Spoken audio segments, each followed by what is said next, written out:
Ready to go. Let's go, man. Let's get this game started, bro.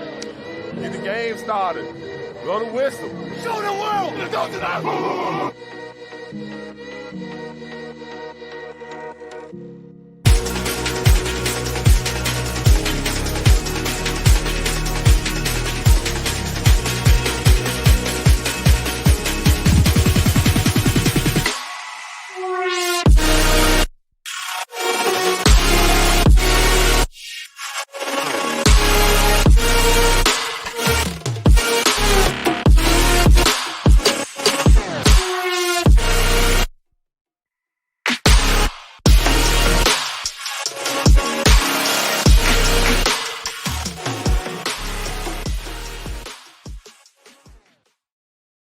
What is up, everybody? Welcome into another episode of The Cut. I am your host, Christian Williams, and I am here with Randy Hall. Randy, how are you, dude? Doing all right. A lot better than Wednesday night, which is why we didn't have a Thursday episode. Yes. But here we are. That's negative testing for everything, so just fighting through some stuff. Yeah, we're feeling better, so that's good. If you guys hear me talking a lot, I'm sorry. It's because we're gonna save Randy's voice. We've got a lot of episodes to do, so that might happen.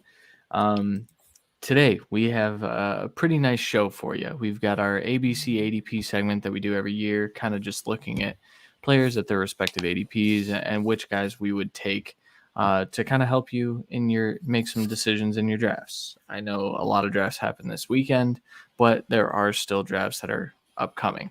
For example, I'm about to start a dynasty draft here in the next couple of days, which is insane. So hopefully that'll help you. And then we're also going to do a PPR mock draft. It's going to be single quarterback, 10 team.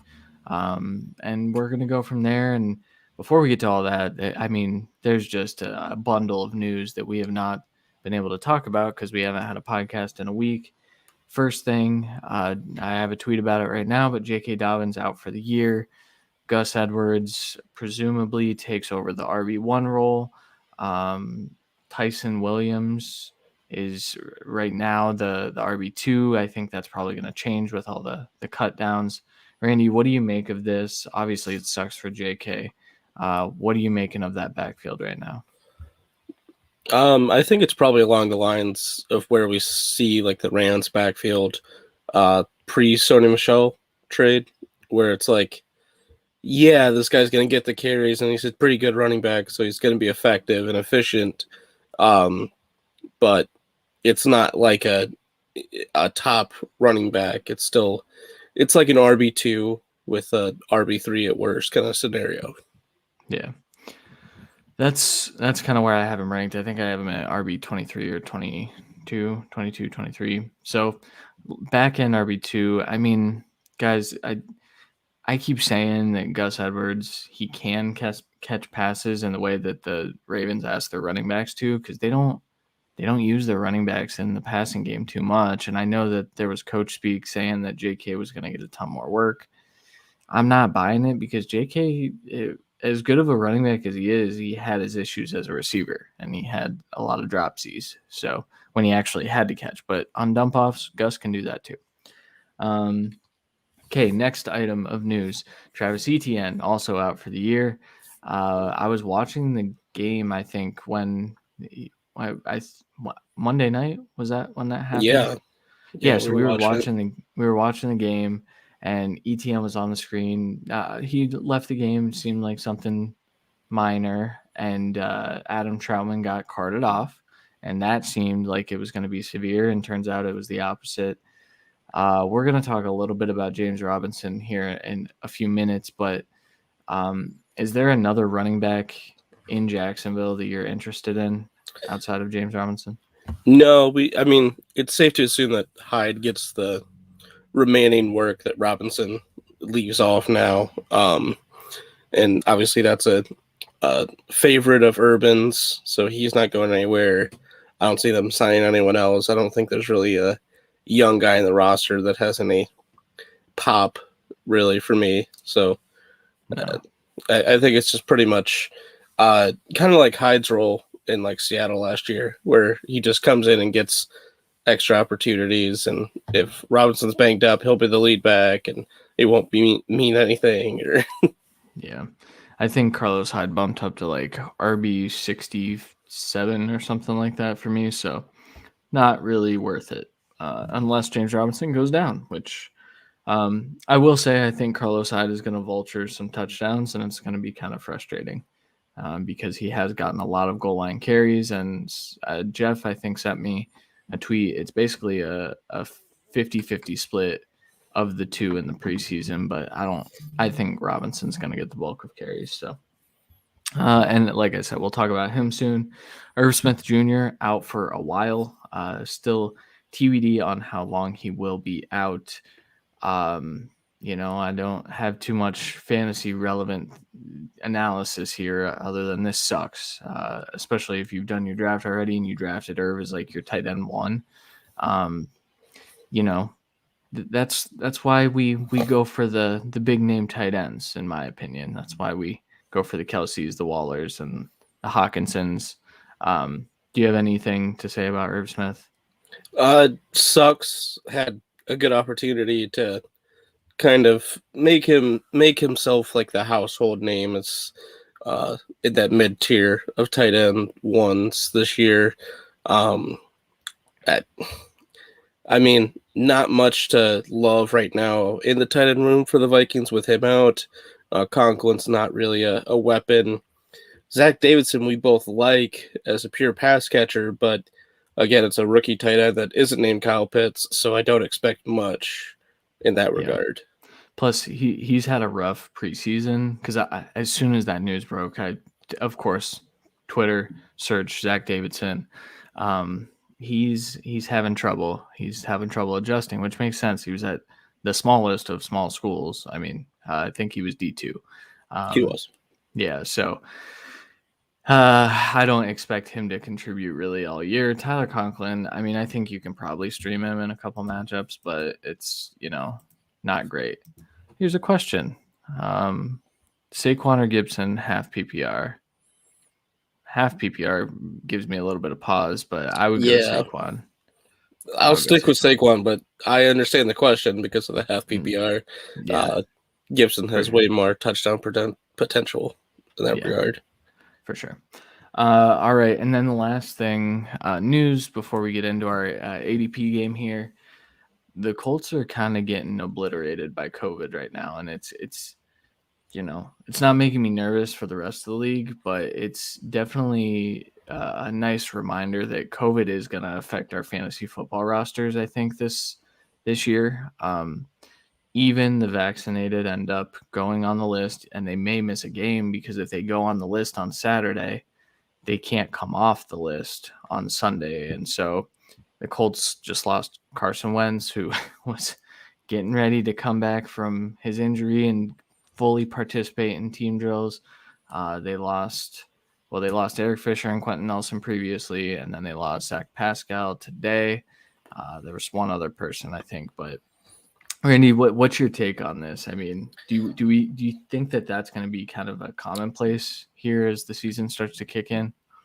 I don't know about commonplace because it wasn't really a commonplace last year when we didn't really have a vaccine and we didn't know a lot yet. So I think it's kind of a freak scenario where it's more exposure to someone coming into the facility. I think it was.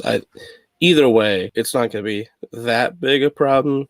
Obviously, we still have to get to this weekend, and they all could be off the COVID list by then. But like you said, there's going to be times this year where there's going to be a few people that just miss because of being in a grocery store with someone that tests positive or stuff like that. The good thing is that the late scratches, I think, will be few and far between at this point. I think it's going to be, like Friday, Saturday, which would be good. So, all right. Are you ready to play a little ABC-ADP, Randy? Why not? All right. So like I said, this game is kind of the intention is to give you guys our picks of tiers of positions. So like our first one, we'll start right up. Josh Jacobs at RB19 versus James Robinson at RB20.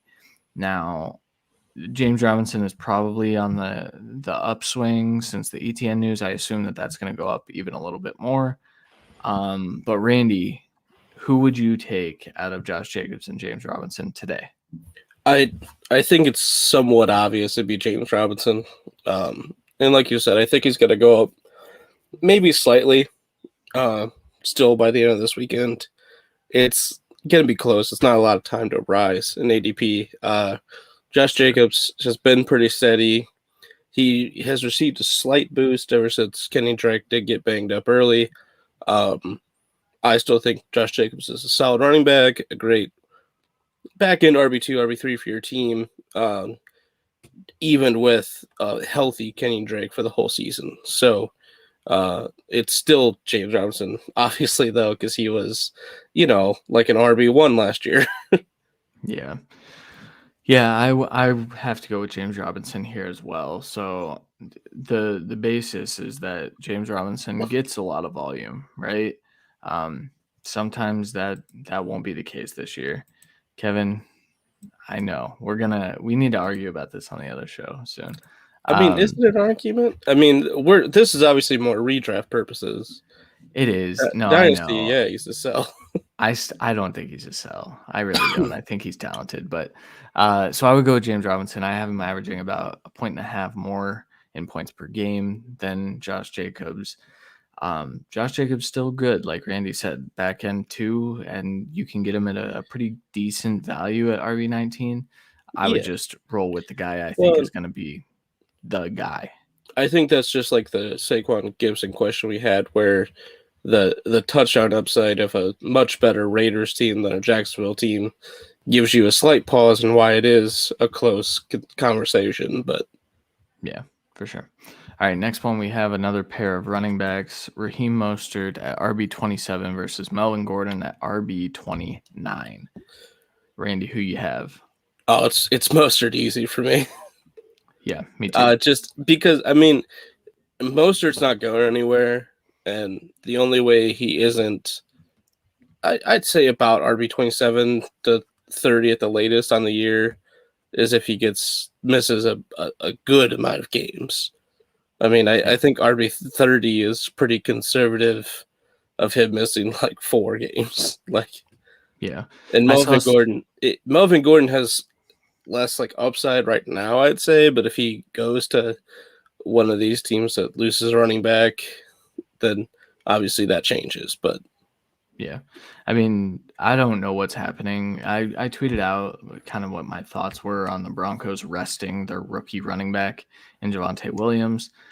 I know that Vic Fangio said this is just, we've seen enough of Javonte. We haven't seen a ton of Melvin because he hasn't played. I still don't understand resting a rookie running, like it's a rookie running back. Running back is an easier position to kind of get accustomed to. But you got to remember that Gordon wasn't there for a lot of training camp, so I know it was just Javonte pretty much. So I think they're happy with the growth and development they've had in the offseason. It didn't think the 2 drives would matter. I think that's more. That's fair. It's good perspective. I mean, ultimately, like what it looked like at face value was Javonte won this job. They're showcasing Gordon for a trade, and I think that still could potentially be the case. I know George Payton really loves Mike Boone, who is injured, and he's going to be injured for a little while, so they probably wouldn't jump at that opportunity, but I think this could be like an in-season trade for Melvin Gordon. But anyway, back to the subject at hand. I have Raheem Mostert comfortably ahead of Melvin Gordon. And someone tweeted out, even if you get 12 good games out of Raheem Mostert, he returns value, and that's absolutely true. Because 12 games of Raheem Mostert at RB 13 through 15, getting him at RB 27 kind of bakes in that risk of him getting hurt or even just losing his job to Trace Sermon at some point this year. All right, next one we have is a pair of wide receivers that I need to look up because I actually don't know where I stand on this. Cooper Kupp at wide receiver 18 versus Adam Thielen at wide receiver 19. Randy, you go first, please. Right. Oh my God, they're I'm definitely not back-to-back doing for the me. exact same thing right now. I believe I have Cooper Kupp higher, but I definitely would have double. Oh Jesus, yeah. So they are right next to each other. So I Me will go too. Cooper Kupp. So I have them right next to each other, except I have Adam Thielen ahead by 0.1 points per game. So Oh my, ooh, Kupp's up by 0.3. okay. So we didn't help you at all here. So the I mean, gist of this is it doesn't matter. Take your pick your favorite. so if we're playing the regression game, which is kind of what we're looking at with these two receivers, I would go Kupp because he obviously struggled in touchdowns last year to an extent compared to what his career average has been, whereas Thielen had his peak, where his career average is still high as well, just like Kupp. So I think both get back towards the mean, and that would give Kupp the edge. That's a fair argument. I would pick Thielen because I don't know. So you can make an argument. Kupp now gets Stafford. We don't know. Kupp could be his favorite target. And so you're taking a shot there. We know what Thielen is to Kirk Cousins. I think you also bake in some of the injury risk with Adam Thielen because he has gotten hurt the last few years. Yeah, but now the best contender for red zone threat is hurt for at least a little bit. So just true. his touchdown numbers go back up again. Yeah. Does Justin Jefferson take a step forward? One for me. Yeah, this one's tough. And there's a reason they're going back to back. I would consider Kupp. I think I'd take Kupp. We'll see when we get to the mock draft. Hopefully we have an opportunity to draft one of these guys. All right, next up, another pair of wide receivers. DJ Chark at wide receiver 38 versus Corey Davis at wide receiver 42. I know there's a bit of a jump. The guys in between them, neither of us like. So, Randy, I think I know our answer collectively here. Yeah. Who you have? Chark, pretty comfortably. I have Chark currently without any retools to projections, 10 spots higher than Corey Davis. I think if I was really true to myself and sat down and tweaked him, I think Chark would still be on top, but it would be closer just because of opportunity. They both have the same role, basically, on shit teams with new quarterbacks. Yeah, new rookie quarterbacks, too. And that was kind of the premise behind putting these two together. I would go Chark very clearly. Everyone knows by now, if you follow me on Twitter, you know that I am a DJ Chark fan, have been for quite a while now. He was one of my A1s last year, our version of my guys here. And I'm sticking to that. I think he's the best receiver in Jacksonville. Same. I need to fix my projections for Corey Davis because they're not right. They're just wrong. But are they? I mean, it's I not have like him it's really going to be a low. high volume offense. I think what I did is I gave like wide receiver 4 a little bit too much work there. Either way, I think if you're looking at these two, I think it's absurd that Chark is going at wide receiver 38. I believe he's going right ahead of LaVisca, and I didn't want to make this a discussion about LaVisca versus Chark. So I would take Chark here, but I do need to fix my Corey Davis projections. I think you should be able to get both. I think both would be good picks too. So, yep. Cool. Next up, we have a pair of rookies. More receivers. Rondale Moore at wide receiver 63 versus Terrace Marshall Jr. at wide receiver 65. Randy, I'm curious to see how you have this because I know where I stand. Oh, I don't like this. Well, you go first then. Okay. I first want to say I apologized on Twitter for being out on Terrace Marshall. I am no longer that. I am pretty far in on Terrace Marshall, and I have not updated the projections just yet. However, it won't matter because I have Rondale Moore as the wide receiver 2 out of all the rookies, behind only Jamar Chase.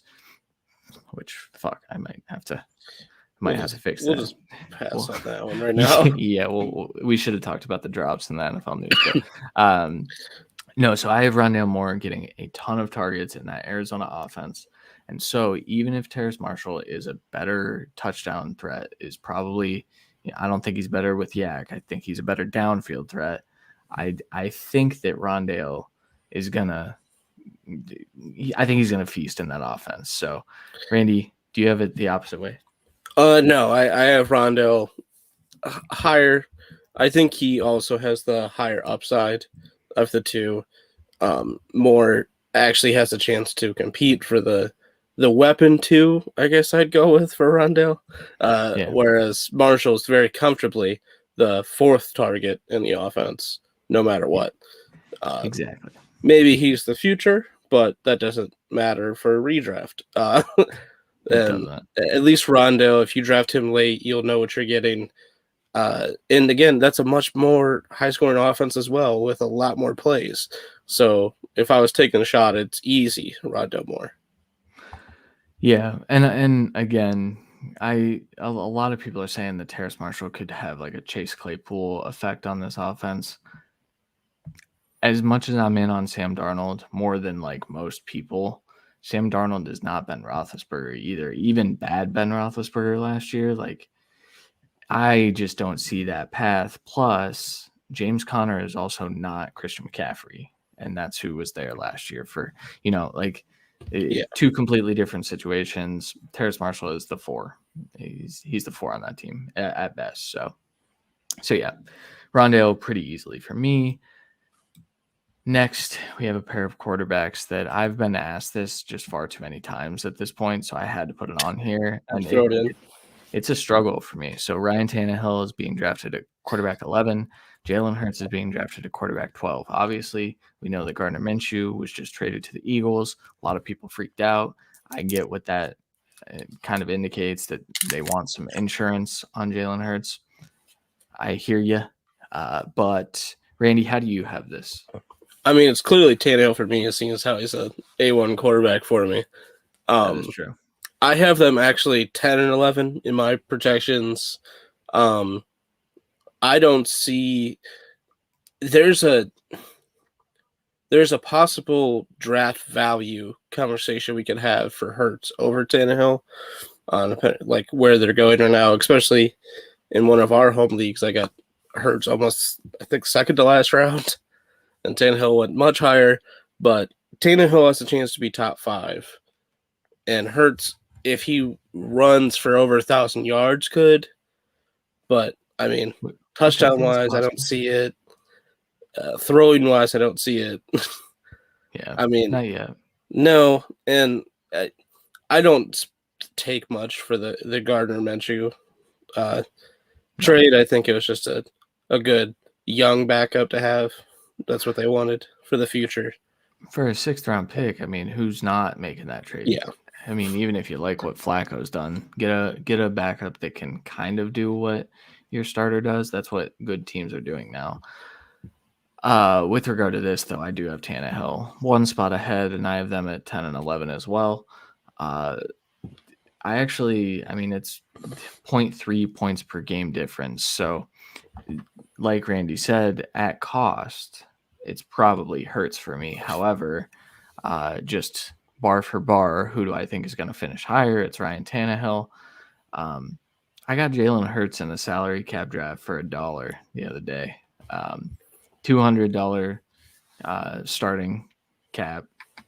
Got him for $1, and then I followed it up with Kyler for 11. So feel good about my quarterback room. However, Tannehill went for, I think, 7 or something like that. So that's kind of the difference when you're in these drafts, and that's kind of reflected in ADPs as well. Tannehill is just the weapons that he has is just absurd this year, and I think he's gonna continue being efficient. So, all right, last one actually is Baker Mayfield versus Kirk Cousins. Baker Mayfield is quarterback 16, Kirk Cousins is quarterback 18. The reason I put this on here, everyone, You guys know I've been behind Baker for a long time. I tweeted out Baker is the real deal last night from a preseason game, and I mean it. Damn it. However, Kirk Cousins has perennially finished ahead of Baker Mayfield, yet their ADPs are flipped this year. Randy, how do you see this playing out for 2021? I have Baker ahead of Cousins. Okay. I have him back to back, which is again why they're in this question. I would take the upside of Baker though. Better team, better offense, better quarterback, better line, not better weapons, better all around weapons. I would say deeper set of weapons, but probably not better weapons. Would you take side question? Would you rather Odell or Adam Thielen? Odell. Yeah, me too. But I think I'd rather Jefferson than Odell right now, personally. Oh, well, yeah. Yeah, unfortunately. But yeah, I have this the same way. So I have Baker quarterback 16 at this point, and I have Kirk quarterback 21. So I have actually a bigger gap. I actually have him 14 and 15. So I'm a jerk. No, so this goes back to our argument too. They're the safe quarterback barometer options, but the thing is, we know what Kirk Cousins is. We know his upside for this offense. We technically don't know Baker's upside yet. No, this is his second year in the system, second year with an actual head coach for the second time. I mean, did you see that throw last night, dude? It was nice, and then he actually has a full off season. He actually has a full off season with his weapons, with this line, with depth in the line as well, depth of the wide receivers. I mean, I think I don't want to say like we've seen his floor now, but it's closer to that than we've seen ceiling, in my opinion. I think we have seen his floor. I think Baker with Freddie Kitchens is always going to be the floor. I would say so, but you know what I'm getting at. I hear it's kind of too early to say something. Like, you could say that with Kirk now. It's been long enough. That's fair. I think Baker's a really good value. I mean, he's going at quarterback 16, which is where I have him. That's points per game. In overall total points, I would have him at quarterback 14 as well. So, because of Trey Lance and Justin Fields. Shout out them. I almost put them on here, but we've talked about the rookies far too much on this show. Yep. So, that'll do it for ABC-ADP. Feel free to drop a comment and you can ask some questions, kind of like that first guy did, because we will answer them throughout the rest of the show as well. But we are going to kick to a couple of our ad reads, and then we will be back with our PPR mock draft. Experience a new way to play daily fantasy sports and esports on Thrive Fantasy. Thrive's game concept revolves around player props, which are simple over-unders on player stats. There are contests for traditional sports including the NFL, NBA, MLB, PGA, and cricket, as well as esports titles including CSGO, Dota 2, League of Legends, and more coming soon. Here's how to play. Choose your lineup of over-unders for top-tier athletes that have the biggest impact on the game. Each prop has a fantasy point total based on how likely it is to hit. The more points the selection is worth, the riskier it is. Rack up the most points and win a share of the prize pool. Thrive is awarded over $2 million in cash, so come and prop up today.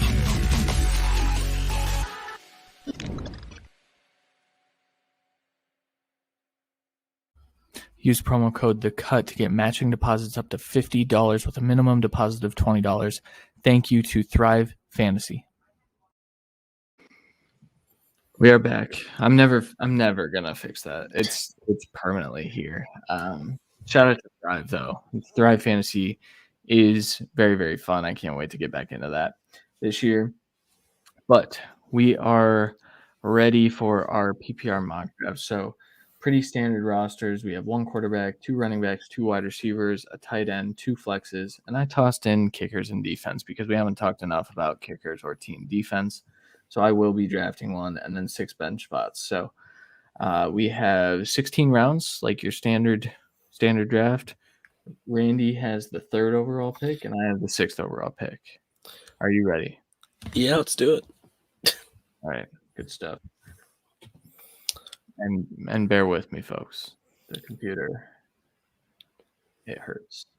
All right, Melvin Cook, Christian McCaffrey off the board. Randy is up. Yeah, I'm just gonna go Kamara there. I think those are the top 3. Clearly, pick what's left at 3. Yeah.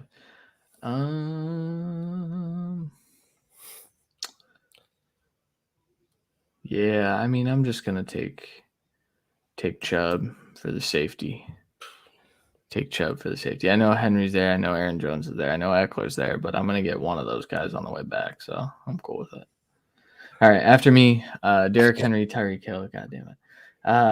Derrick Henry, Tyreek Hill, Jonathan Taylor, Devontae Adams, Austin Eckler, Travis Kelce, Aaron Jones, Najee Harris. Oh, man. Yeah, both your backs went, unfortunately. Yeah, that wasn't ideal. And so now I'm kind of looking. Man, I mean, right now my draft strategy would be to probably take Darren Waller because of the cheat codes and what I mentioned at the top of this episode. However, I'm going to go a little different just to kind of give you guys kind of what it looks like going. I'll probably go late round tight end. And for that, I'm going to take DeAndre Hopkins actually here. Which is strange for me. I don't normally take DeAndre Hopkins in any drafts, but Joe Mixon, Stephon Diggs, Randy, you're back on the clock. That I am. And because of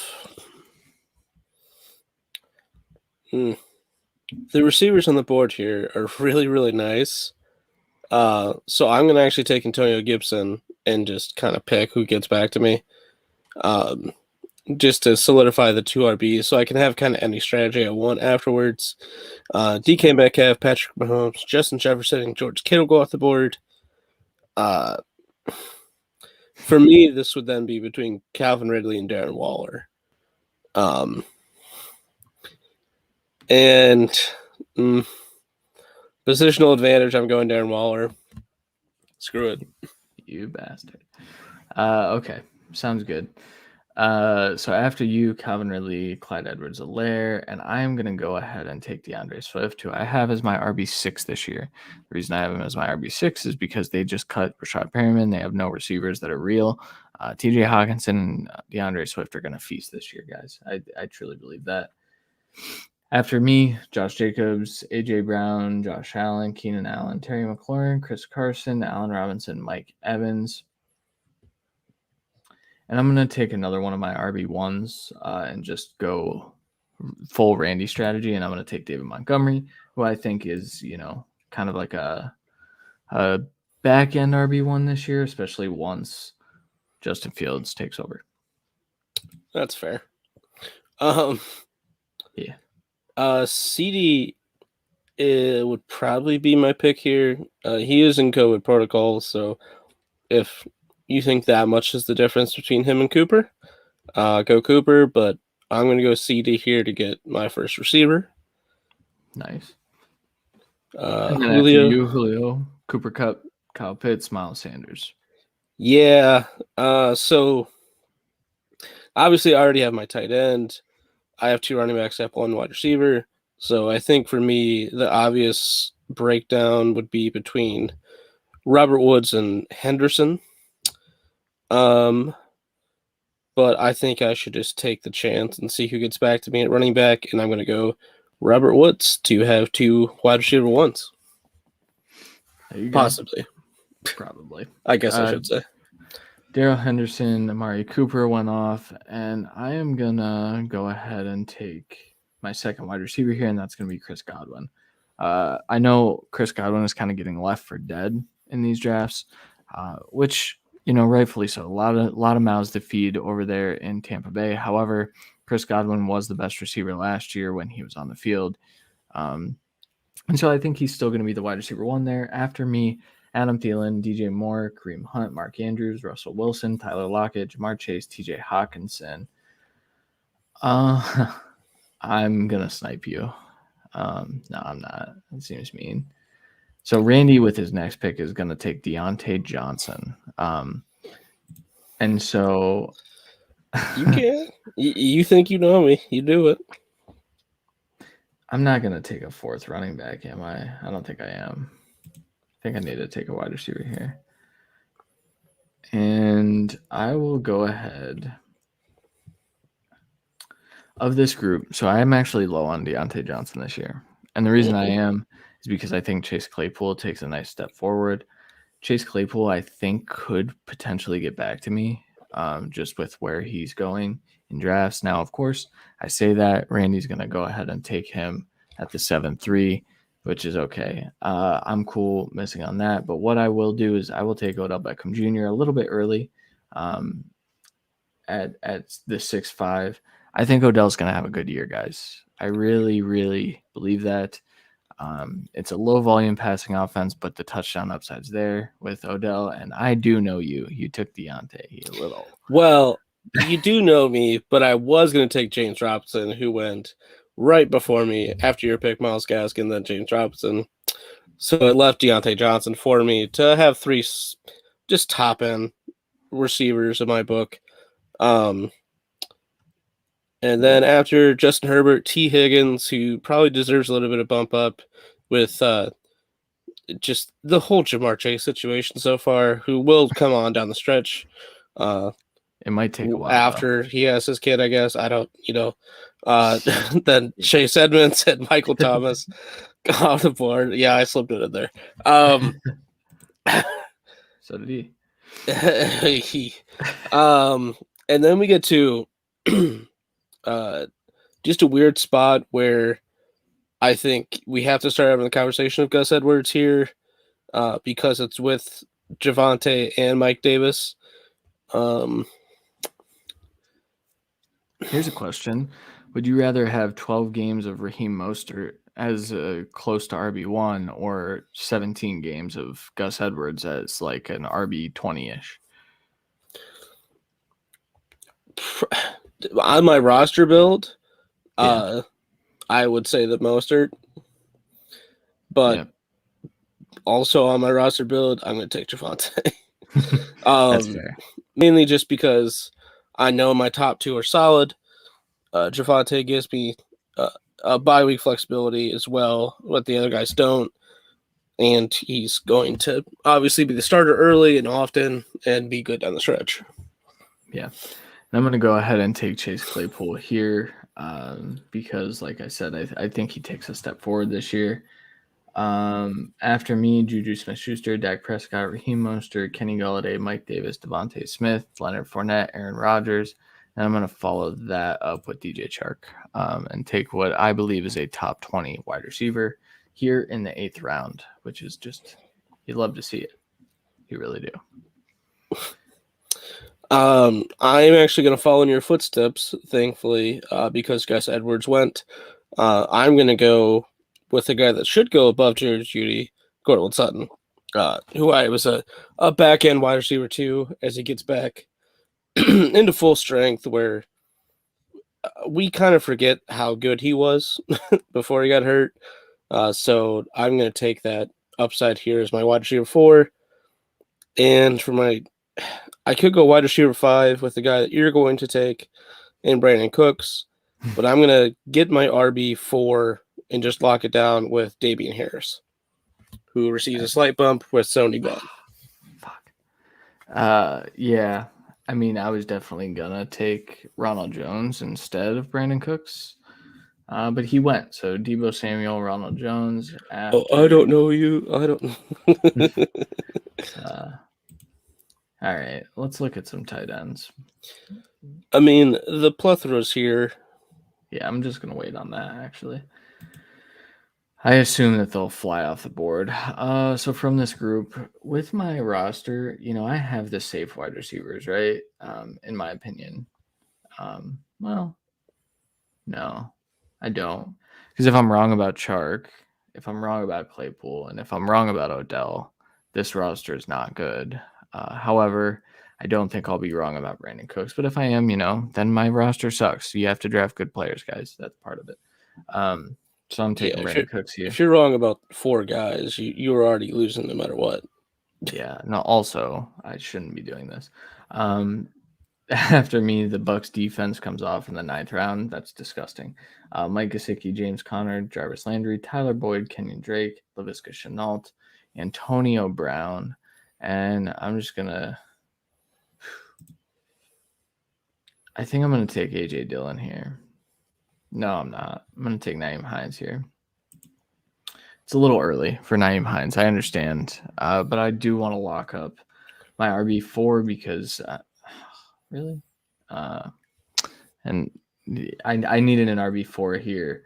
And then Robert Tonyan comes off the board, which I was definitely banking on getting back to me. So messed up there. Messed up. Yep. So I'm actually going to go Zach Moss here. Probably the last guy that truly can kind of take over his role. He has a chance to at least. But this is value for him this late. Reality, my team just needs a quarterback now, and fuck that. Not doing it. Refuse. So knowing 2 of these picks are going to be defense or kicker, I have 4 picks left. Yep.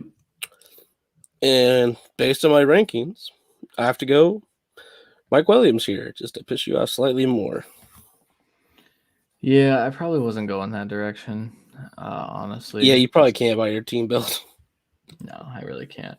At this point, I'm looking at the tight ends and I am just not thrilled with it. I know a lot of people are in on Logan Thomas. I'm a little out on him this year. I'm a little out on Tyler Higbee as well, but because he's your A1, I will take Higbee over Logan Thomas. I know Jeff is in on Logan Thomas after, Curtis Samuel missing, I think, most of camp. I just think there's a lot more target competition, and a lot of what Logan Thomas did last year was based on being on the field and getting targets. So after me, Joe Burrow, Los Angeles Rams, Ryan Tannehill, A.J. Dillon, Logan Thomas, Michael Pittman, Jalen Hurts, David Johnson. Well, I messed up at quarterback here. I was really hoping to get one of Tannehill or Hurts, who we talked about earlier. So I'm just going to punt it completely. I'm going to come back to that later.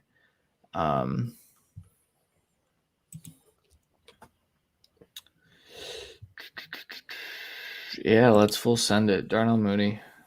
Let's just take a shot on an upside guy who I think is going to hit this year and be a viable wide receiver 3 starter, which in this starting lineup could make the starting lineup. So Michael Gallup, Corey Davis after me. Yeah. Most teams have 2 quarterbacks, so really makes me not want to draft one here. That's why I passed. I have 5 receivers, 5 running backs, because I draft balanced, apparently. Lately you do, man. I know. Before it used to be 8 running backs and like 3 receivers. It happens. So I'm going to actually take... I'm gonna take Justin Fields here, which does mean I do need to get another quarterback. But this is my play for quarterback 1 after all the ones have been taken. So then it gets back to me, and I'm going to take Jamal Williams, especially with the news of Swift not getting rushed back, and likely not getting a full workload week 1 and possibly later. As of now, I'm going to take the guy that's going to get that workload. Yeah, that makes sense. Marquise Brown, Baltimore Ravens defense. I want Baker Mayfield as my starting quarterback, with the idea that I can probably, I have 3 picks left. I could take another quarterback, but I'll just roll with Baker. They play the Chiefs week 1. If I end up streaming quarterbacks, that's okay. I probably will rock with Baker for quite a while because I think he puts up good fantasy football performances to start the season, but that's just kind of where I'm at here. I could take Trey Lance and then follow it up with Baker, but that's just kind of a wasted roster spot, I think, at this point. For now. Irv Smith comes off the board. Probably won't happen in your drafts. I think Irv Smith will probably go undrafted with the torn meniscus or whatever it was. Harrison Butker, Henry Ruggs, Younghoe Koo, San Francisco 49ers, Cleveland Browns, Hunter Henry, Tyler Bass. I have 3 picks. I'm not going to take a defense. That's for sure. Not yet. I'm going to take Rondale Moore. I have a lot of shares of Rondale Moore right now. And the reason I do is because I take him. And if he doesn't hit the first couple of weeks, he's an easy cut. Because we're going to know what he is pretty quickly. And so, so he's one of those guys that you take and you're comfortable cutting him. Okay. All rookies are like that. So, Bateman's like that too. Yeah, I'm going to take Jacoby Myers here. He's an A1 of mine, a guy that I've just been pounding the table for. And I'm just going to keep going with that. Next, I'm taking the defense that I know Christian wants, mainly because I kind of have to here if I want to get them. I think once you're past the top tier, the Broncos defense is the best one to get. I think 49ers are up there as well, but they're near the top tier. Broncos start off the season against the Giants, the Jaguars, the Jets, and then they go to the Ravens. We don't need to look past the first week, maybe 2 or 3 for a defense that we're drafting. So I'm going to take the Broncos. Broncos are one of my dark horses to finish as the top defense in fantasy football this year. I think very highly of that group, and I'm sad. But I kind of figured it was happening. If I wanted them, I should have taken them last pick, but it's okay. It's all right. I screwed up anyways. Rodrigo Blankenship, Elijah Moore. How did you screw up? What did you do? I shouldn't have taken Jacoby. I should. I didn't have the roster spot. I thought I had 3. I knew I had 3 picks, but I did it wrong. Oh yeah, you needed a quarterback. Yeah, which I would just pick a quarterback anyways and pick up a kicker last week. Yeah, I know. Last second. Yeah. Okay. Who do the Patriots play week 1, dude? Nothing fun. Miami. That's not great. I mean, Miami though. Patriots. Yeah, I know. Sorry guys, I'm figuring out team defenses on the fly. Ooh, Green Bay week 1. That's not what I'm gonna do. So I'm just gonna take the Dolphins and hope that Cam's a little careless. He's not gonna be, and it might not even be Cam. Getting a little nervous on that prediction. I will be changing my A1 if Cam is not the starter. By the way, we're just gonna announce that here. Yeah. Mac has been immaculate this preseason. You like that? That should be his nickname. All right. Phillip Lindsay, Latavius Murray, Marvin Jones, Kirk Cousins, J.D. McKissick, Jason Myers, Chuba Hubbard, Devontae Parker. I'll take a kicker. Why not? And the kicker that I want to take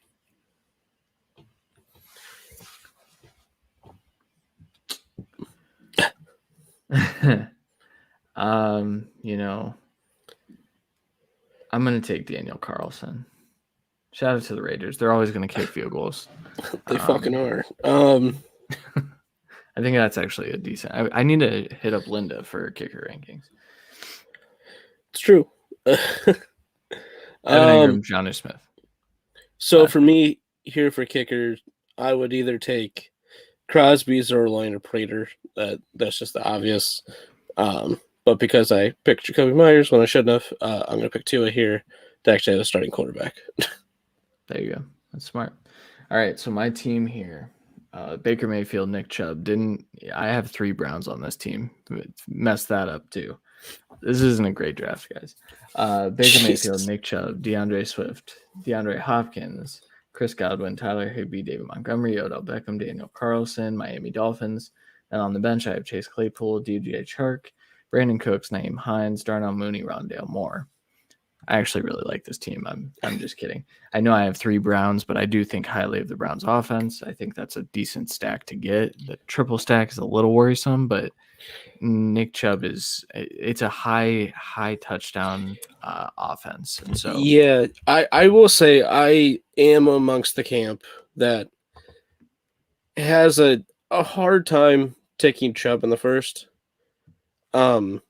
I obviously I have him as a top 10 back. My projections, I think very highly of Nick Chubb as the player and person, but it's one of those like at 6, it's still a bit rich. I obviously have Jones and Eckler and Barkley ahead of him, and Zeke. But like obviously I would have went Henry there by my projections, and I think you would too, actually.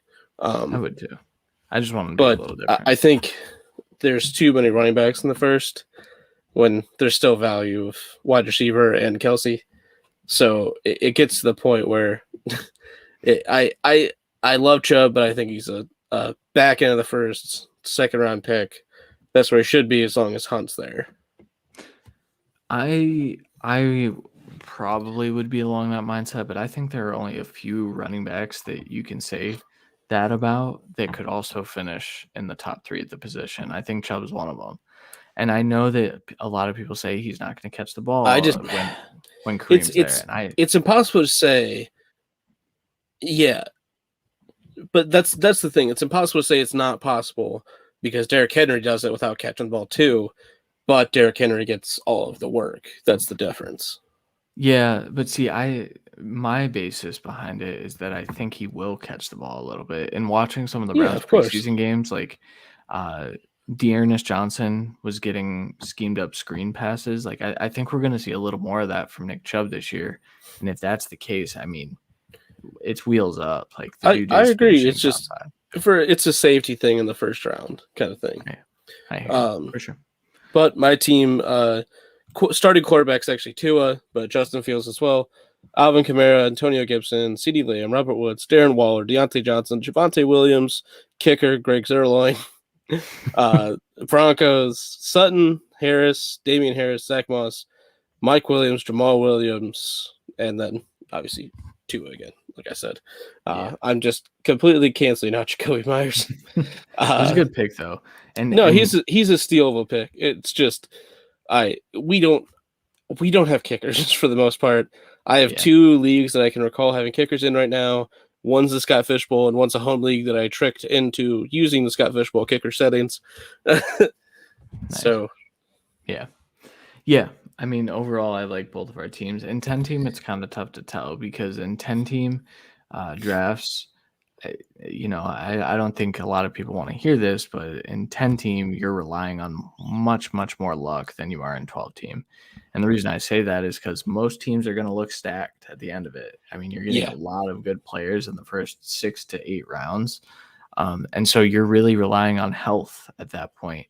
And we can't project that. And so with 10 team, with 10 team, if you come out of your draft and you think, man, I don't like my roster,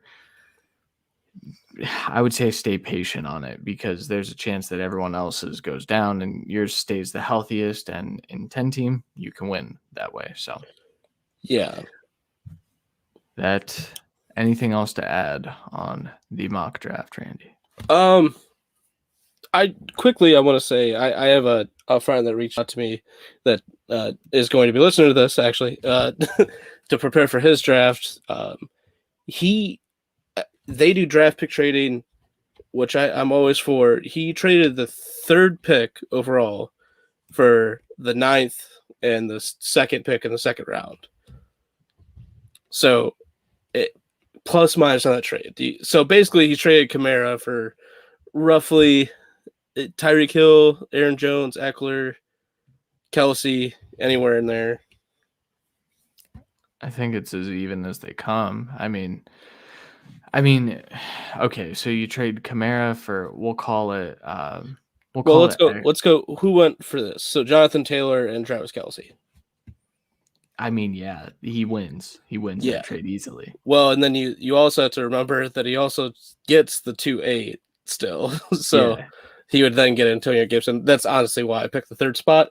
to help him out. I said I would. There you go. That's nice. Yeah, but obviously he wouldn't have gotten Darren Waller then. He would have picked Calvin Ridley and had a ridiculous team still. That's true. one of those concepts where if you do have draft pick trading, it can make things a little bit more fun and interesting. I just wanted to bring it up because that's something that everyone like thinks of when they install draft pick trading, but it rarely happens. Well, I would say in like main dynasty startups and redraft leagues. Well, yeah, we're talking redraft here. I know. Yeah, it's not keeper, not dynasty, redraft, and it's a great concept to have in any kind of fantasy league, just to have flexibility, which is what fantasy should be about. It should be fun and flexibility, building your rosters, team constructions, anything you want, trades. So might as well. Yeah, for sure. All right. That will do it for this episode. But before we go, I do want to mention the listener league. So we are going to extend that. We said that we would pick winners yesterday with Randy being a little under the weather and us not having an episode Thursday. We're going to extend that out probably to this Sunday, and we're going to have to draft the week of week 1. Get your submissions in. You can just go to Twitter at @theCutFFB. Go ahead and retweet our pinned tweet. It will stay pinned through the rest of this week. If you want a chance, we give away a signed jersey, guys. It's a free league, and if you win, you get a signed jersey.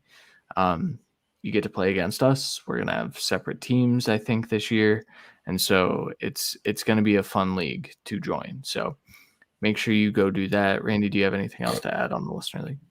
No. I guess just a lot of fun last year, and hope to have just as much fun this year. Yeah, for sure.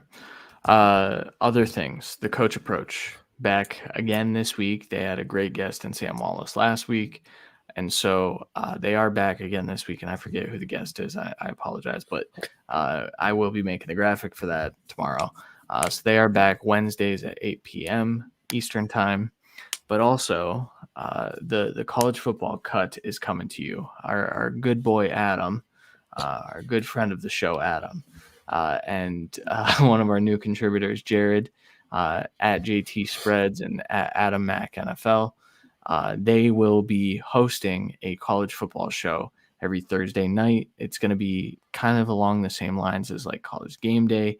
I am very, very excited for this show. I think it's going to be really, really good. And so that is coming to you for the first time next week.